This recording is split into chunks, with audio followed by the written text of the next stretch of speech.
Je prépare. Attendez-vous au pire.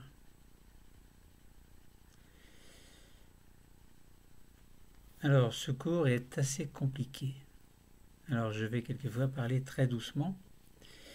Nous sommes toujours dans le chapitre pour vous, les élèves de terminale spécialité SVT, chapitre l'origine du génotype des individus. Et nous abordons l'analyse génétique, c'est-à-dire comment est-ce que l'on pourrait interpréter des résultats de croisement. Alors, croisement de quoi? Eh bien, croisement entre les drosophiles. Vous allez voir, c'est pas simple. Même pour expliquer, il ne faut pas que je me mélange les pinceaux. Alors, si je fais des petites erreurs, vous me le direz dans les commentaires. C'est possible que je me trompe. Alors, analyse génétique, donc comment interpréter des résultats de croisement. Alors, vous avez déjà des connaissances, ou vous allez acquérir certaines de ces connaissances, sachant que l'analyse génétique peut se fonder sur l'étude de la transmission héréditaire des caractères observables, c'est-à-dire ce que l'on appelle le phénotype, dans des croisements issus le plus souvent de lignées pures. Donc on parle d'homozygote. Alors pour un gène particulier évidemment. Et ne différant que par un nombre limité de caractères. L'analyse génétique peut se fonder sur l'étude de la transmission héréditaire des caractères observables, ce que l'on appelle le phénotype, dans des croisements issus le plus souvent de lignées pures homozygotes et ne différant que par un nombre limité de caractères. Sinon, l'analyse génétique est très compliquée, voire impossible. Donc on se limite à un certain nombre de caractères pour pouvoir expliquer ce qui se passe au niveau du génotype, voyant ou apercevant, par exemple, les phénotypes. Donc nous allons essayer d'interpréter des résultats de croisement avec transmission de deux paires d'allèles, liés ou non entre eux, et portés ou pas par les chromosomes sexuels. Donc, je répète, c'est important de savoir où l'on va. Nous allons interpréter des résultats de croisement. Croisement entre drosophiles, évidemment, avec transmission de deux paires d'allèles. Transmission de deux paires d'allèles. Ça veut dire qu'ils concernent deux gènes différents. Un premier gène pour une première paire d'allèles, un deuxième gène pour une deuxième paire d'allèles. Et ces allèles, ces paires d'allèles, seront portés par les chromosomes sexuels ou non. Et vous verrez que les résultats de croisement, de l'interprétation, va bien différer selon que les gènes sont liés ou non, d'une part, et d'autre part, selon que les gènes sont portés ou pas par les chromosomes sexuels, entre autres par le chromosome X par exemple. Donc nous avons dans d'autres cours, l'avant-dernier puis le dernier, présenté des mécanismes de brassage interchromosomique, l'avant-dernier cours, et le dernier cours, brassage intrachromosomique. Alors interchromosomique, c'est-à-dire concerner plutôt l'anaphase de la méiose. Donc, première anaphase de la méiose, parce qu'il y a deux anaphases. Donc la première anaphase de la méiose, c'était le brassage interchromosomique. Et pour le brassage intrachromosomique, on avait vu que au niveau des chromosomes homologues, il y avait des chiasmas, des croisements, des cassures de petits morceaux de chromosomes qui allaient se recoller sur les chromatides du chromosome homologue. Bon. Donc on avait ce que l'on appelle des crossing over avec des réarrangements chromosomiques. Et on va voir là que c'est très important à comprendre et que les résultats de croisement vont différer selon, par exemple, qu'il y a eu des croisements ou pas, donc un brassage intrachromosomique ou pas. Donc nous avons vu les brassages interchromosomiques et intrachromosomiques dans d'autres cours. Et ici, on va essayer de vérifier que la transmission des allèles est cohérente avec ces mécanismes qui correspondent à la méiose, donc de brassage interchromosomique ou intrachromosomique.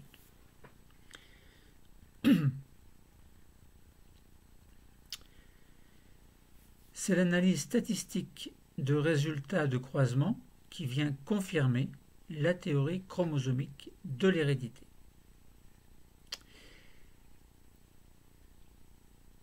Alors, nous allons expliquer le protocole employé pour une série de croisements, avec un croisement initial d'individus de souche pure, suivi d'un croisement test.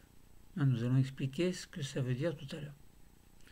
Il incite à l'observation d'échantillonnage d'individus issus du croisement test et à leur analyse détaillée.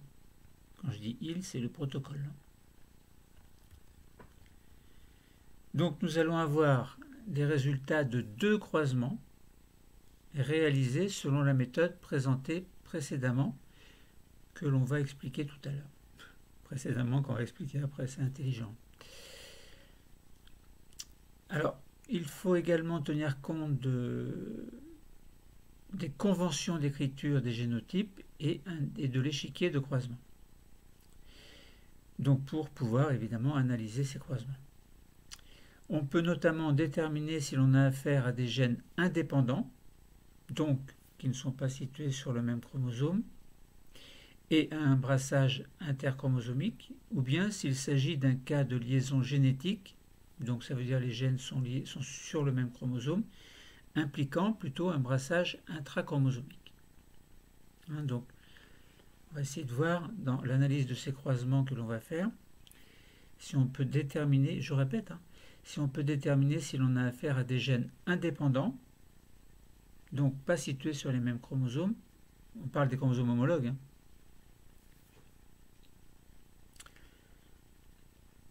D'une part, mais après, si on prend 2 paires de chromosomes, on va voir ce qui se passe pour chacune des chromatines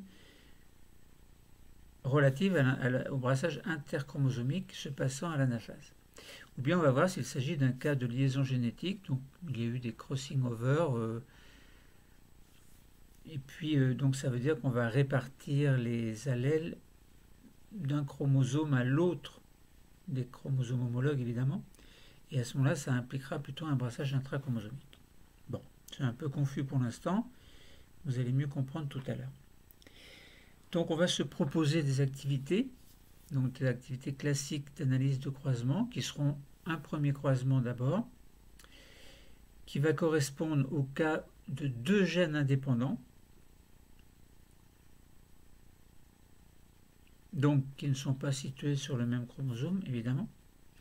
Et par brassage interchromosomique, la drosophile F1, on verra ce que c'est F1, va produire des gamètes de 4 génotypes différents équiprobables, ce qui conduira à 4 phénotypes différents en égale proportion parmi la descendance. Donc 4, ça veut dire 25, 25, 25, 25%. Alors pourquoi? Eh bien c'est du fait que le parent double homozygote ne fournit aux descendants que des allèles récessifs. Donc on peut déduire, évidemment, à l'observation du phénotype, on peut déduire donc quels allèles ont été transmis lors de la méiose au cours de ce croisement numéro 1 par brassage interchromosomique. Donc là, on raisonne plutôt au niveau de l'anaphase numéro 1. Et le croisement numéro 2 va produire des individus dans des proportions non équiprobables. Donc on n'aura pas 25, 25, 25, 25, mais on aura un pourcentage de phénotypes parentaux supérieur au pourcentage d'individus issus du croisement et qui seront plutôt issus qui auront acquis leur phénotype à cause de crossing over, en fait, qui va donner des phénotypes recombinés, donc des mutants recombinés. Donc je répète, le croisement numéro 2 va produire des individus dans des proportions non équiprobables. On en déduit que l'on a affaire à deux gènes liés, évidemment, donc qui sont situés sur le même chromosome. Et dans ce cas, les individus présentant les phénotypes recombinés sont issus de gamètes produits après une méiose dans laquelle un chiasma s'est mis en place entre les locus de deux gènes. Donc une recombinaison s'est faite, il y a eu des petites cassures et puis échange de matériel d'une chromatide à l'autre. Et leurs proportions relatives sont donc plus faibles concernant ces recombinés, évidemment. Alors, on va essayer de comprendre tout ce que ça veut dire. Vous voyez, c'est pas forcément simple directement sans expliquer les choses à partir d'exemples concrets. Et oui, c'est ça la vie. Alors, allons-y.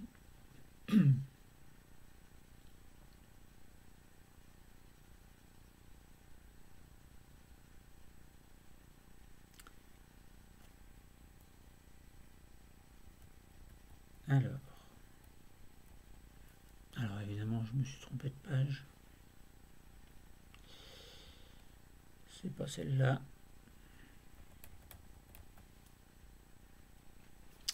Alors, reprenons un peu les choses. Analyse génétique. Comment interpréter des résultats de croisement dans le cas de gènes indépendants et dans le cas de gènes liés, où bien sûr il y a eu un brassage intrachromosomique avec crossing over, avec chiasma d'abord et crossing over ensuite. Et puis dans le cas des gènes indépendants, il n'y a pas eu de brassage intrachromosomique, mais on parle plutôt de brassage interchromosomique, qui est rien du tout. La réalisation de croisements est une des principales méthodes d'analyse génétique et l'étude statistique de leurs résultats et leur interprétation permet de comprendre le brassage génétique réalisé au cours de la reproduction sexuée. Reproduction sexuée, donc là la méiose qui doit donner des gamètes. Donc il y a deux prophases, deux anaphases. Bon, il n'y a pas que ça, mais bon, je parle de ce qui est important. Et donc deux prophases. La prophase numéro 1, chiasma, crossing over, des recombinés vont être produits. Anaphase numéro 1, séparation des chromosomes homologues, qu'il y ait eu ou non des crossing over. Les résultats des croisements thèses, vous voyez, vont nous permettre de voir ce qui s'est passé au cours de la méiose.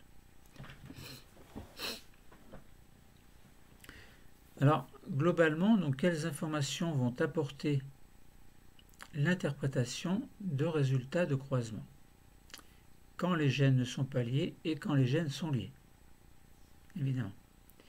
Et quand il y a eu des crossing over, évidemment. Donc, on va voir tout ça. Alors, les drosophiles sont des mouches, en fait, qui peuvent avoir... Donc, il y a les mouches sauvages. C'est pas qu'elles sont sauvages, mais c'est que sauvages au niveau de différents caractères, donc qui sont représentés, qui sont beaucoup représentés. Par exemple, s'il y a eu des mutations, par exemple VG, l'allèle VG, donc le gène correspondant au fait que les ailes vont être grandes ou petites, vestigiales, on va dire.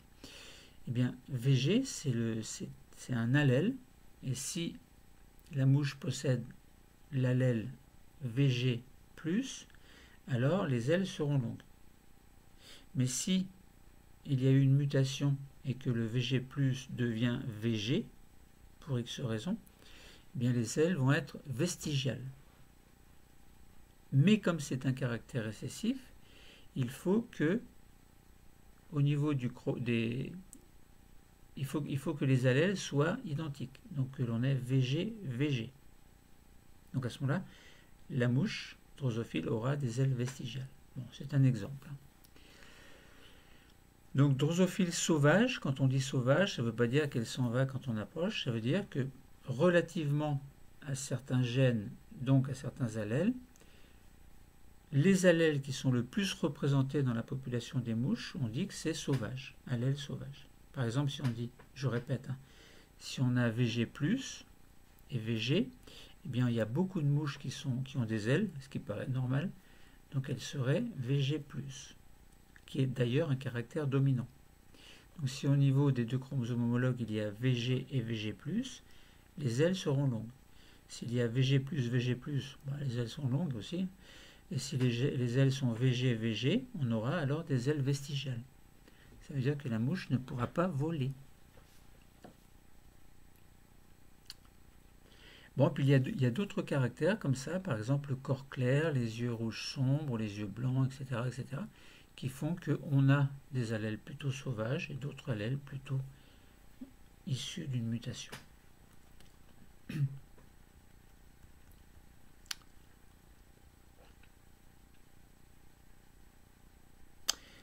Alors, les drosophiles, donc on a dit, ce sont des petites mouches qui possèdent à l'état sauvage des ailes normalement constituées, un corps de couleur claire et des yeux rouges sombres. Donc ça, ce sont pour les caractères sauvages. En laboratoire, de nombreuses souches présentant des mutations affectant le phénotype sont connues. Alors relativement à la couleur des yeux, par exemple, à la couleur du corps, à la forme des ailes, comme tout à l'heure je vous ai dit, ailes vestigiales, donc qui sont toutes petites, au lieu d'avoir des grandes ailes, donc la mouche ne pourra pas voler. Un couple de drosophiles pouvant donner en quelques semaines de nombreux descendants aptes à se reproduire, cet insecte est un modèle pour les études génétiques sur plusieurs générations. Les lois de la génétique découvertes par Mendel ont été validées grâce aux travaux de Morgan sur la drosophile.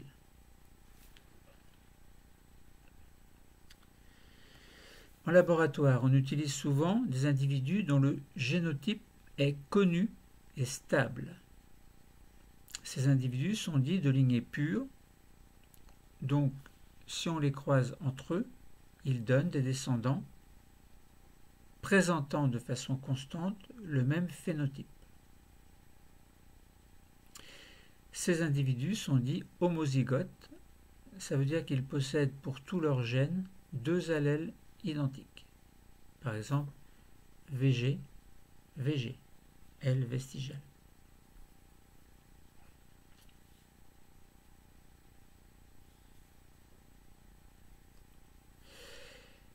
Les parents sont notés P, grand P, engendrent une fratrie de descendants qui va être notée F1. Tous nécessairement hétérozygotes. L'observation de leur phénotype révèle la dominance et la récessivité. Alors pourquoi est-ce que les individus sont tous hétérozygotes dans la génération F1? Bien parce que l'on croise des parents double homozygotes. Double homozygote par double homozygote, donc grand P, alors parents femelles, parents mâles. Donc on les croise, vous faites un X, ça veut dire on les croise, accouplement. Donc ils sont double homozygotes pour deux gènes différents. Et lorsqu'on les croise, on obtient une génération F1. On les croise, on obtient une génération F1 qui sera double hétérozygote. Par exemple, pour le gène pour les allèles, donc le gène des ailes, on aura par exemple pour l'individu parent VG, VG, ou VG+, VG+, mais le descendant va donner VG, VG+. Donc on aura bien un cas d'hétérozygotie. On aura un hybride, en fait. Donc la génération F1 est hétérozygote.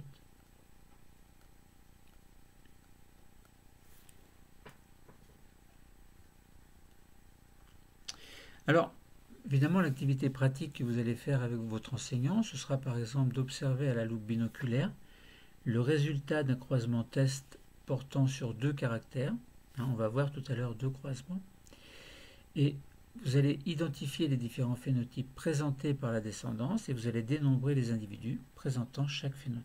Donc ce sera l'analyse des résultats d'un croisement test portant sur 2 caractères. On ne prend que 2 caractères parce que sinon c'est trop compliqué. Alors, c'est quoi un croisement test? Tout à l'heure, je vous ai dit on croise un parent P1 avec un parent P2, donc mâle ou femelle et l'inverse là. On les croise, on obtient une F1. Bon. Mais c'est pas un croisement test. Alors c'est quoi un croisement test? Eh bien, le croisement d'un individu F1 avec un individu homozygote de phénotype récessif, P2, est un croisement test. Donc, F1 fois P2 par exemple. F1 double hétérozygote et P2 double homozygote récessif. Comme ça, quand on aura les phénotypes, quand on obtiendra les individus, donc suite à la reproduction sexuée, on aura des phénotypes bien précis qui vont révéler c'est quels allèles qui étaient dominants, par exemple. Quels allèles a fait que on a retrouvé tel ou tel caractère dans les descendants. Donc, dans un premier temps, on avait P1 fois P2. Par exemple, donc ce sont 2 parents homozygotes. Donc double homozygote pour chacun des 2 caractères. Ça, il faut bien le comprendre. Donc double homozygote dans les 2 cas. Mais dans un cas, un parent aura des ailes longues et un corps gris. Donc par exemple, pour les ailes longues, ce sera VG+, VG+.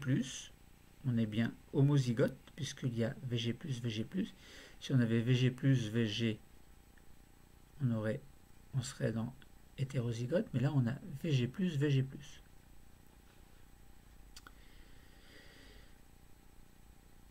Donc, double homozygote, donc aile longue et corps gris. Aile longue, donc, au corps gris. Et pour le parent numéro 2, on prend un double homozygote, mais double récessif. On aura par exemple des ailes vestigiales et un corps ébène. Alors, aile vestigiale, aile longue, c'est le même gène, mais 2 allèles différents.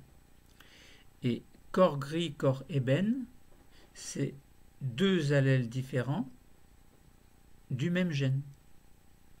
Au lieu que le corps normal, donc le corps sauvage, enfin couleur sauvage, couleur gris sauvage, entre guillemets, eh bien, c'est l'allèle le plus répandu, alors que le corps ébène, c'est l'allèle le moins répandu qui a été issu d'une mutation de l'allèle qui doit donner le corps gris. Et donc du coup, on n'a plus le corps gris, on a un corps ébène. Alors en général, c'est une histoire de fabrication de mélanine, les gènes qui sont responsables de formation de mélanine. Par exemple, le corps peut être gris et s'il y a beaucoup plus de mélanine, on pourrait avoir un corps ébène. Donc là, parent homozygote P1, parent homozygote P2, on obtient une génération F1 qui est double hétérozygote. Et cet individu F1, par exemple, aux ailes longues et au corps gris, alors, aile longue et corps gris, pourquoi aile longue et corps gris, alors que c'est hétérozygote, double hétérozygote, parce qu'on a VG plus et VG plus est dominant par rapport à VG. Donc, on a un individu avec des ailes longues. Il est hétérozygote, mais les ailes sont longues. Et même raisonnement pour le corps gris, correspondant à un allèle bien précis, que je donne pas pour pas qu'il y ait trop de confusion. Mais ce qui donne un corps gris, c'est un allèle bien précis, on verra ça tout à l'heure.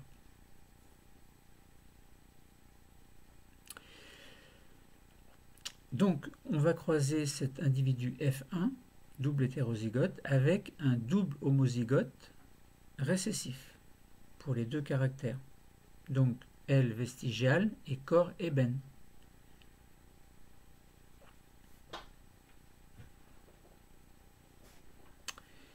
Et puis, on obtient donc des mouches.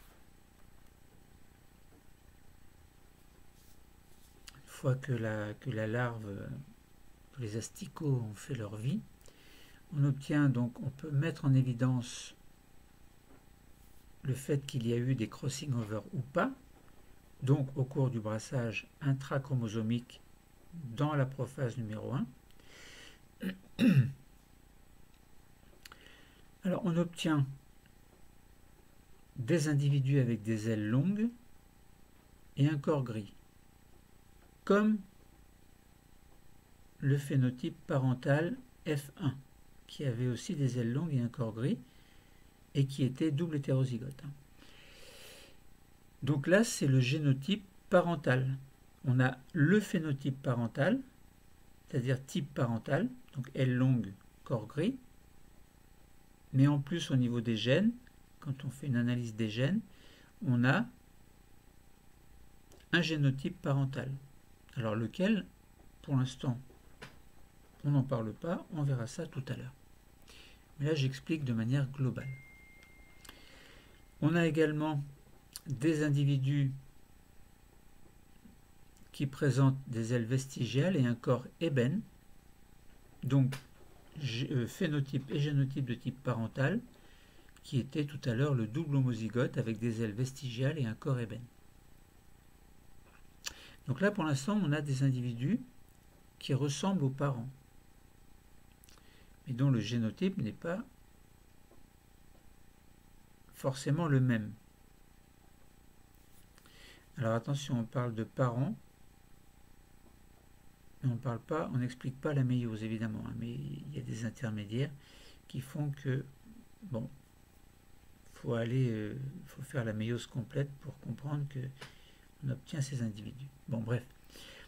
Et on obtient des individus avec des ailes longues et un corps ébène. Vous voyez, donc ailes longues et un corps ébène, au lieu qu'il y ait un corps gris. Donc là, on n'est pas dans le phénotype parental. On n'est pas dans le génotype parental. On a un génotype recombiné. Et là, on sent bien qu'il y a eu des crossing over. Donc un brassage intrachromosomique au cours de la prophase numéro 1. Et puis on obtient donc quatrième sorte de mouche avec des ailes vestigiales, comme le parent double récessif, et un corps gris. Et là, du coup, on n'est pas dans le corps ébène, on a un corps gris, ça veut dire que le recombinant a retrouvé un corps d'allure sauvage, entre guillemets, de type sauvage. Donc on a quatre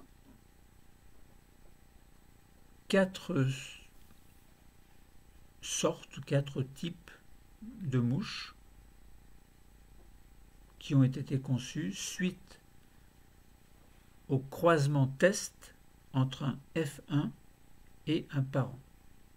Donc entre un F1 double hybride, aile longue, corps gris, mais hétérozygote au niveau de chacun des deux gènes, et puis croisement avec un double homozygote, aile vestigiale, corps ébène, mais là double récessif. Enfin double, on a la même chose des deux côtés, donc on est dans un cas où la mouche est double homozygote. Donc on a les deux mêmes allèles à chaque fois. Bon, donc voilà. Alors maintenant, essayons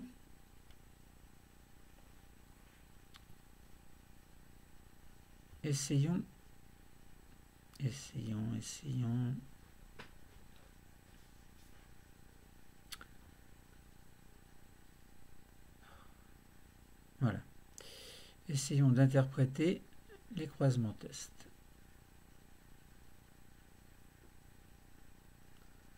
C'est bien la technique. Bah oui, c'est bien quand même. Donc essayons d'interpréter les résultats de croisement test portant sur 2 caractères.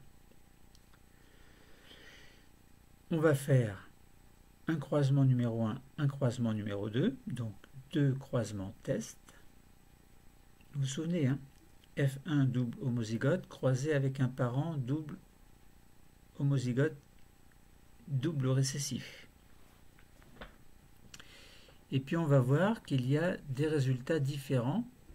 Quels résultats? C'est ce qu'on va essayer de trouver. Alors,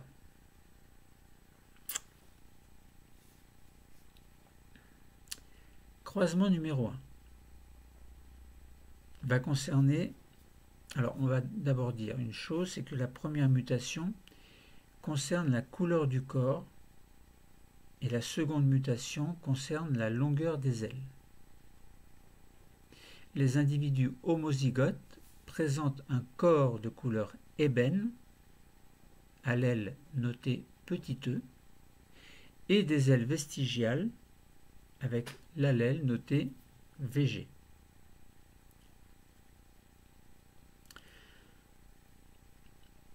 Donc allèle, donc 2 allèles, hein, double, on prend deux gènes différents en fait, donc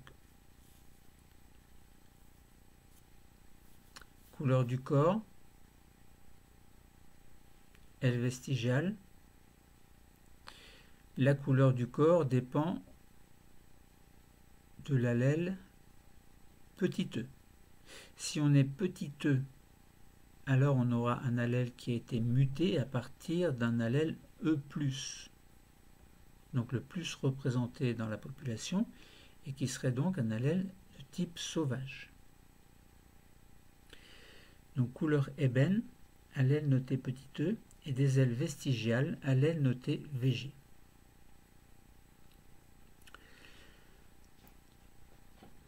Alors on prend un hybride, donc un individu F1, qui a des ailes longues et un corps gris.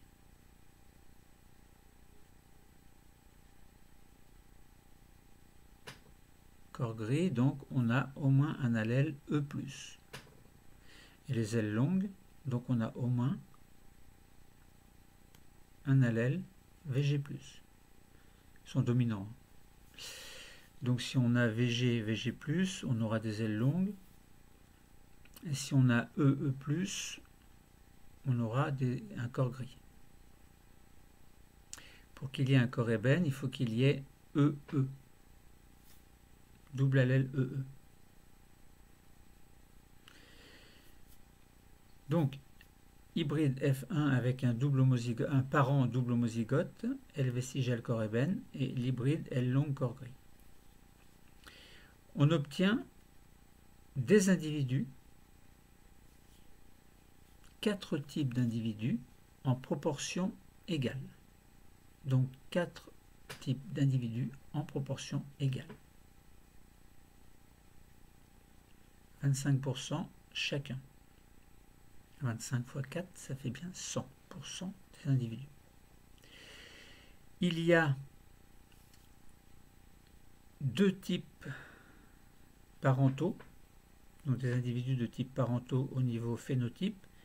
Par exemple, 25% auront des ailes longues et un corps gris.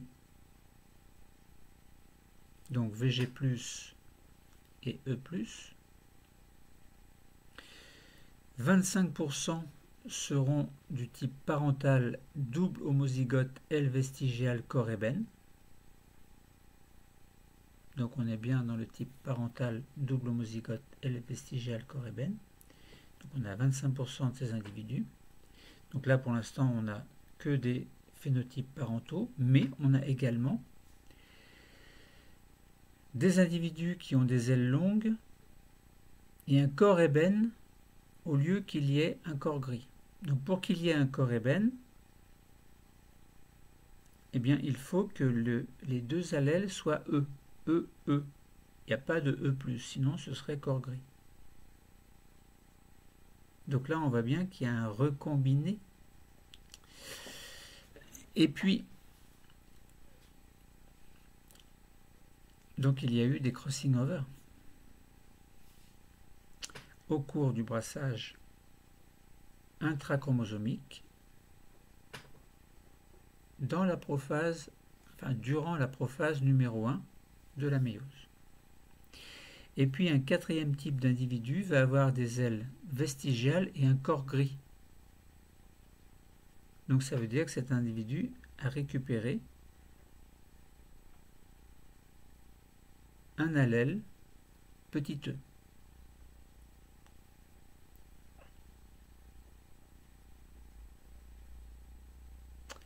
Et des allèles, des ailes de type vestigial. Donc là, on est bien dans un phénotype recombiné. Et les génotypes, on va les voir maintenant. Donc ça veut dire, bon, on a 25%, on a 4 sortes de drosophiles obtenues suite à la reproduction sexuée. Et maintenant, on a 25% chacun, et maintenant, il faut interpréter les résultats. Alors, il faut faire ce que l'on appelle, donc pour cette interprétation du premier croisement test, il faut faire ce que l'on appelle un tableau de croisement qui aligne les gamètes d'un individu avec les gamètes de l'autre individu. Et on obtient des cases au niveau desquelles on aura, dans la cellule œuf, on va dire, entre guillemets, donc de nouvelles mouches qui vont apparaître avec un génotype bien particulier et donc un phénotype aussi bien particulier. Alors, concernant l'interprétation du premier croisement test, eh bien, il faut voir quelles gamètes vont produire chacun des individus pour lesquels on a fait le croisement test. Donc il faut voir quelle gamète possède l'individu double hétérozygote. Quelle gamète possède l'individu double hétérozygote parental. Donc F1 en fait. Bon.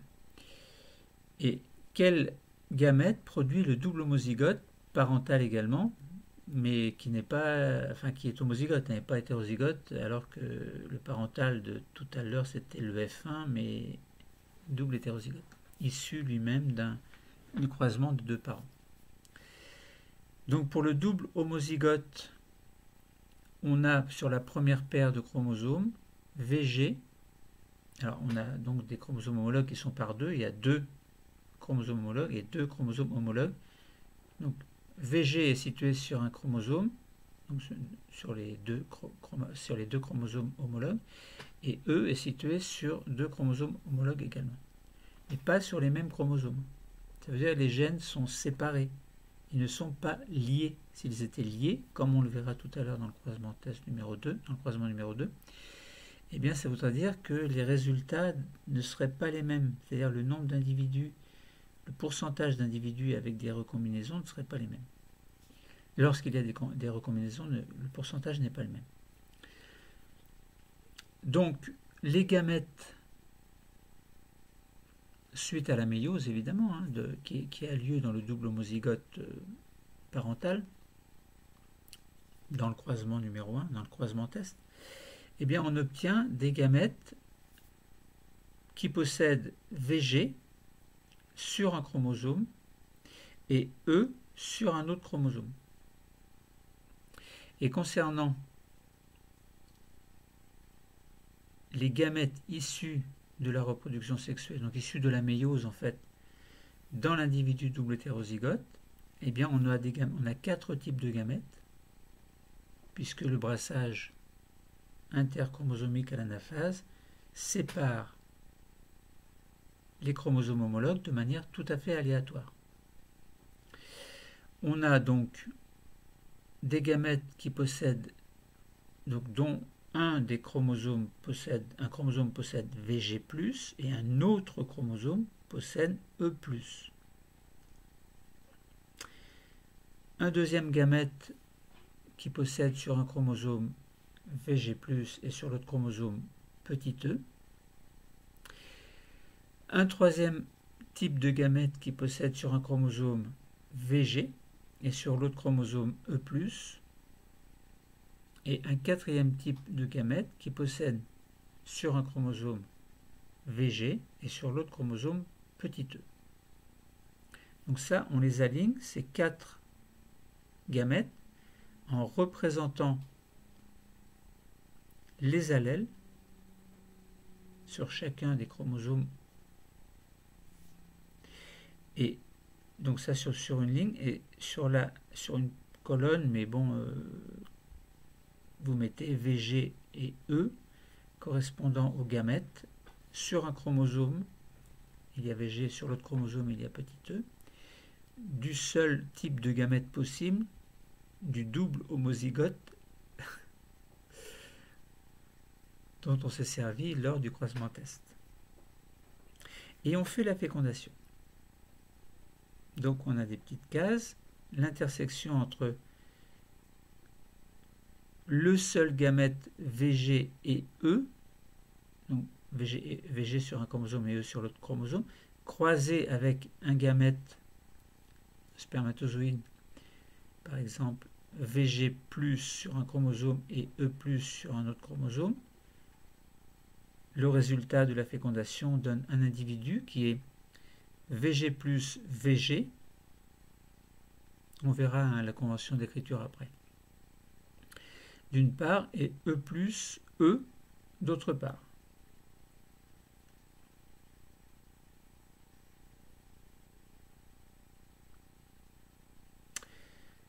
Donc, au niveau de 2 chromosomes homologues, on se retrouve bien avec VG+ sur l'un, VG+ sur l'autre, et sur une deuxième paire de chromosomes homologues, on a bien E+ sur l'un et E sur l'autre. Donc on a au niveau de nos 2 chromosomes, il y a 2 homologues. Mais si on regarde le génotype, on a bien VG+, double barre parallèle, VG, virgule, E, plus double barre parallèle, petit e, et vous mettez entre parenthèses. Je répète, on verra la convention d'écriture après, mais je vous en parle déjà un petit peu avant. Donc on a au niveau du phénotype, on a bien L longue et corps gris, puisqu'il y a E+, et on est là dans un cas de double hétérozygote, puisqu'il y a VG plus VG et E plus E. Hein, si vous avez bien écrit le génotype des gamètes, vous ne pouvez obtenir que ça. Deuxième type de croisement possible, de fécondation possible, eh bien, vous avez un individu, alors je ne vais pas détailler à chaque fois, hein, vous avez toujours un individu du gamète issu de la mouche double homozygote, pardon, vous avez toujours VG et E. Donc ça ne change pas. Après, ce qui change, c'est juste le génotype des gamètes issus du double hétérozygote L long corps gris. Donc là, deuxième fécondation possible, on aurait VG plus VG, donc L longue, et EE, donc L, corps ébène.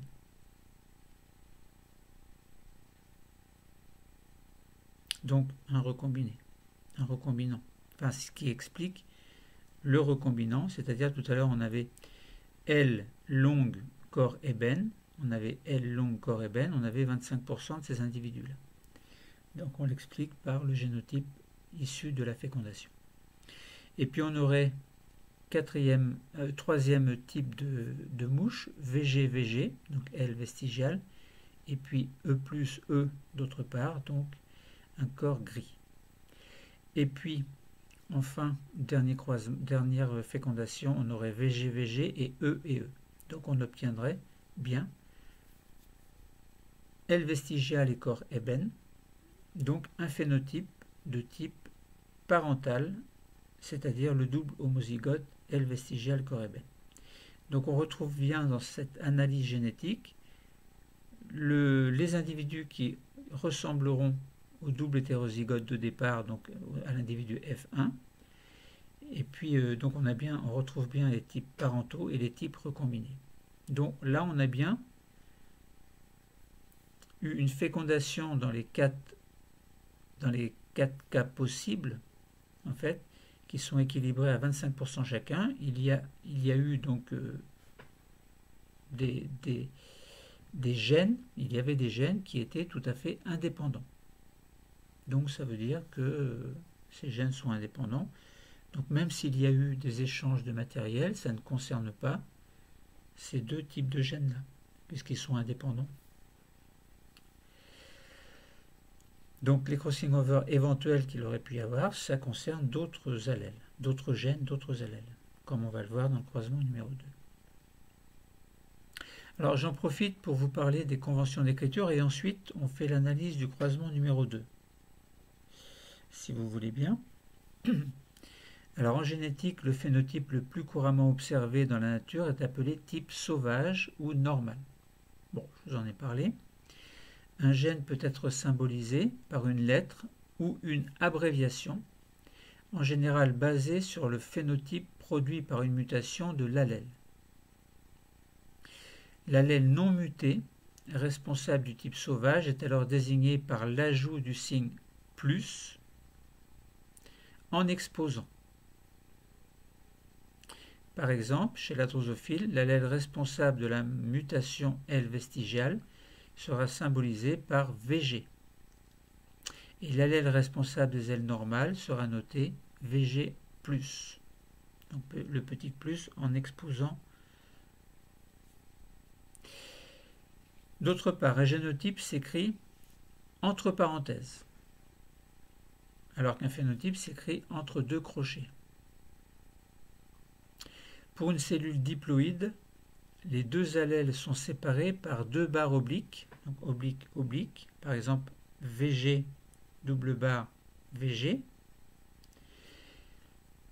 ou bien deux traits de fraction, donc deux traits horizontaux, donc on pourrait écrire VG, double barre, VG, et parenthèse, on peut écrire le deuxième gène, les deux allèles du deuxième gène également. Donc c'est ce double trait de fraction horizontale symbolisant les deux chromosomes homologues porteurs des gènes étudiés. Donc ça veut dire par exemple VG, double barre, un chromosome homologue, deuxième chromosome homologue, et sur de ce deuxième chromosome homologue, VG par exemple. Donc on aurait VG, 2 barres, VG.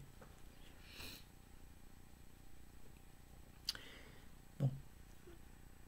Alors maintenant, nous allons passer au croisement numéro 2. La première mutation concerne la couleur des yeux et la seconde, la longueur des ailes. Donc on change d'allèle, sauf pour les ailes où l'allèle sera VG ou VG+. Mais là, on va changer la couleur des yeux, ce sera l'allèle noté BR, petit b, petit r. Donc petit b, petit r serait l'allèle récessif qui donnerait des yeux bruns si sur les deux chromosomes homologues il y avait BR. Mais s'il y a BR+, alors les yeux sont de couleur normale, donc rouge.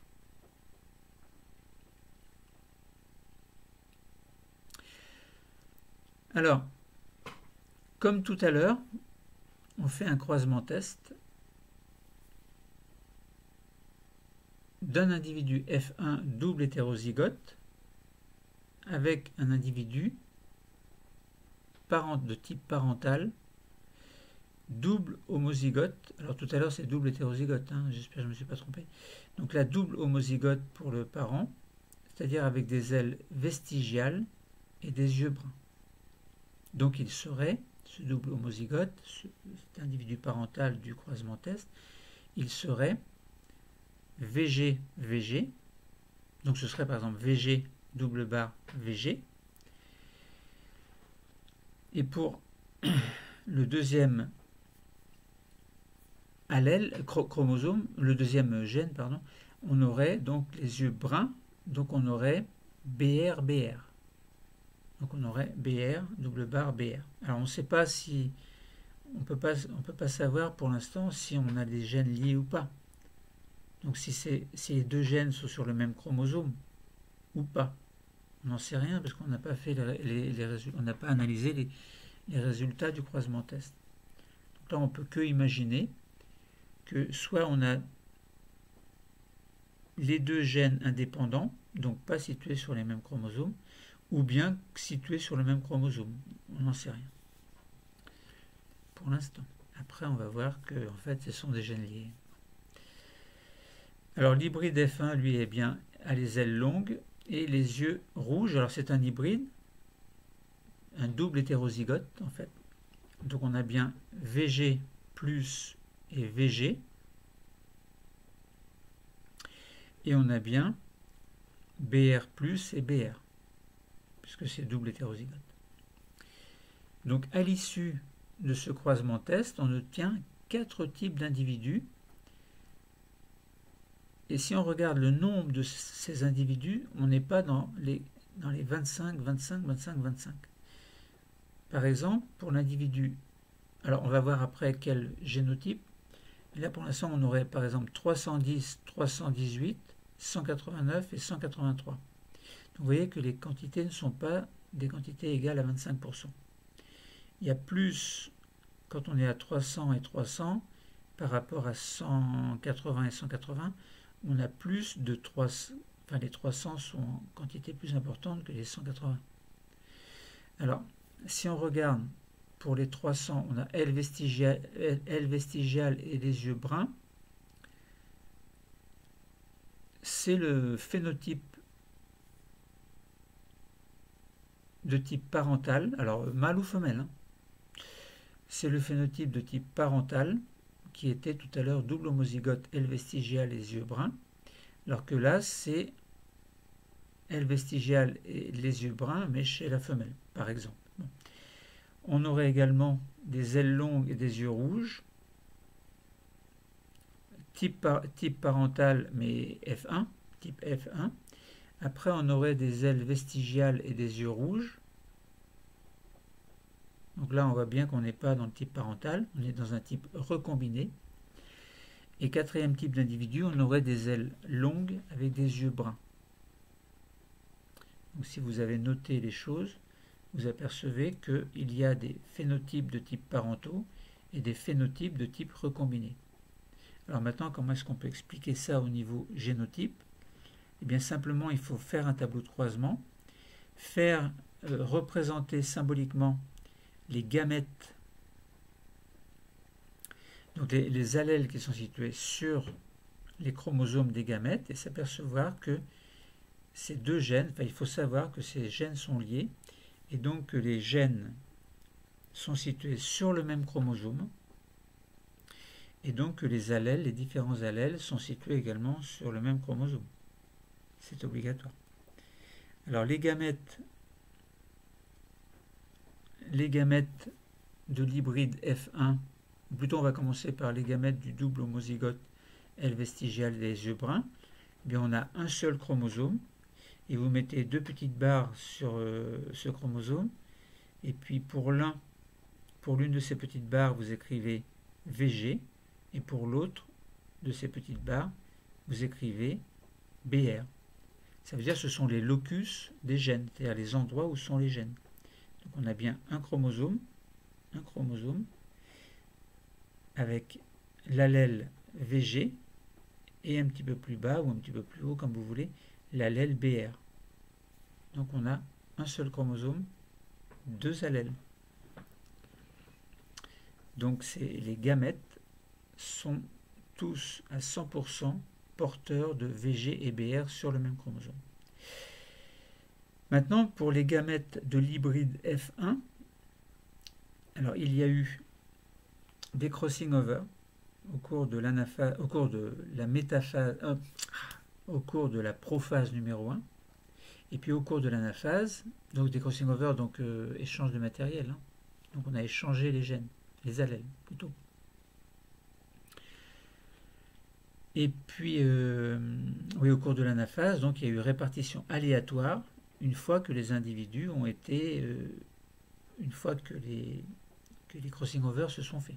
Après, la répartition se fait de manière aléatoire au cours de l'anaphase numéro 1. Donc on obtient 4 types de gamètes,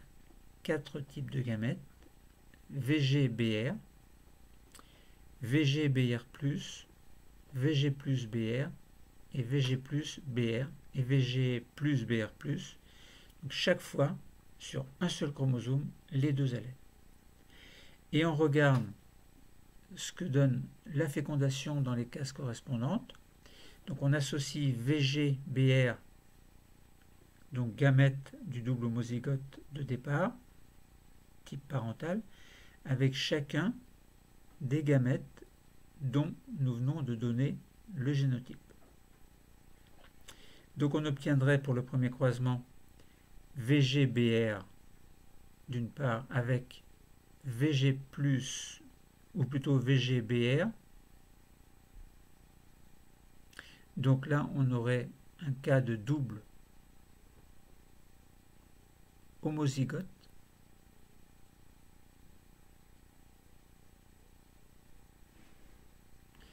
avec des ailes vestigiales et un corps brun.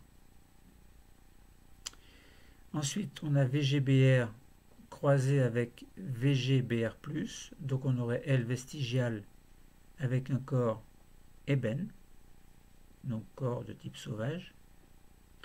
Troisième croisement possible, on a VG-BR avec VG+-BR, donc aile normale, aile longue, avec un corps plutôt ébène. Et puis quatrième croisement, on aurait VG-BR avec VG+-BR+, donc on aurait des ailes longues avec un corps gris. Donc ces proportions, où on a beaucoup plus de phénotype parental que de phénotype recombiné, eh bien, montrent qu'il y a eu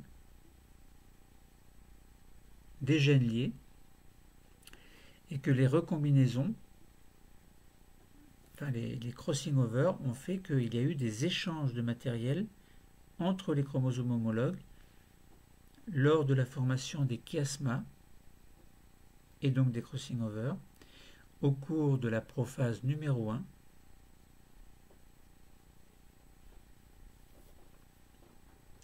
et puis ensuite à l'anaphase il y a eu répartition de ces individus, enfin de ces chromosomes en fait de manière tout à fait aléatoire. Donc là on met bien en avant les deux types de brassage interchromosomique et intrachromosomique. Alors interchromosomique au cours de l'anaphase 1 de la méiose et intrachromosomique au cours de la prophase 1 de la méiose.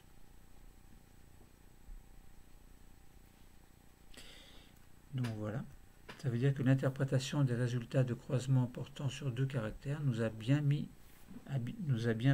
permis de mettre en évidence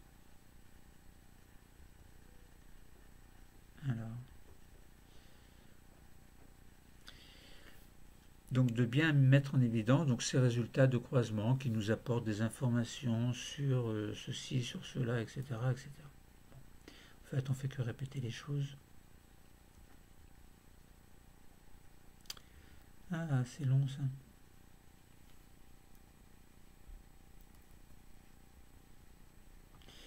Donc voilà, le cours est terminé. Merci.